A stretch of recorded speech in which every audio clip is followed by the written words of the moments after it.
Hi, Gary here. You know, some 25 years ago, I'd finished my formal schooling and done some more post-college, and was kind of looking at what's coming up next. I went to a seminar, and a fellow got up there and made a really strong point to continuously read throughout your whole life. And I hadn't really thought about that and started to do that. And some of these statistics about being successful bear it out. And recently, they showed again that about 86% of the wealthy read, while only 26% of the non-wealthy read. Not that you're going to become wealthy by reading, but obviously there's some correlations going on there. And reading is in the decline, as this one survey shows.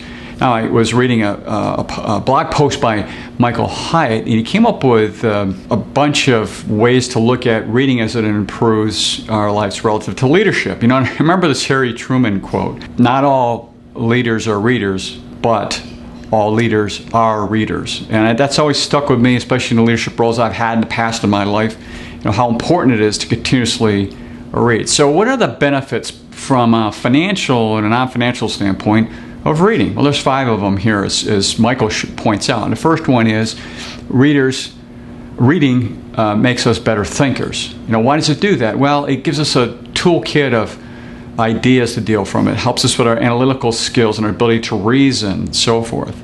Number 2, reading improves our people skills. Now, when you're reading, you start to see things from other people's perspectives. You're able to put yourself in their shoes. There's empathy.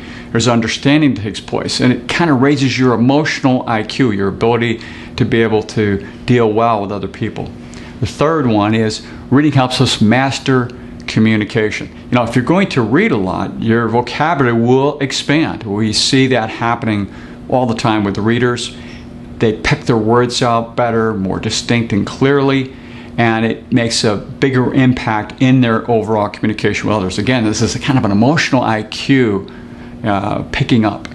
The fourth one is reading helps us relax. You know, they did a little study and they said sitting down to read versus walking versus a cup of tea is more stress relieving than other areas. It just happens to put us in that frame of mind. It helps us to relax. And finally, especially as you get older and not as quick-witted as in the past, reading keeps us young. And it is. There's studies that say it might help us to push off dementia or other illnesses or other kinds of conditions that would degrade our ability to think and reason.